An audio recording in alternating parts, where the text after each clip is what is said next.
Morning mga kapogi. So ngayong araw punta tayo sa opisina. Ayan, ang munisipyo. Ayan.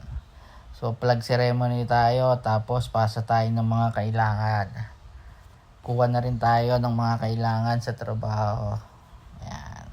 Ito nga pala si Jopi ng Morpers. Pag may mga kailangan kayong sapatos, PM nyo lang. So flag ceremony naman tayo.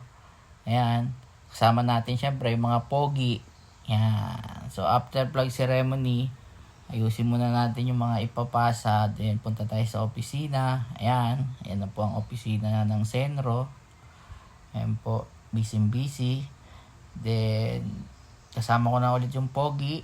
Then after that, punta na tayo sa ating zone para sa ating daily monitoring and everyday tasks para maging malinis at maayos ang ating komunidad. And po, kami po yung nakikita yung mga naka-blue at naka-green sa Aguinaldo Highway. Ayan. Salamat po.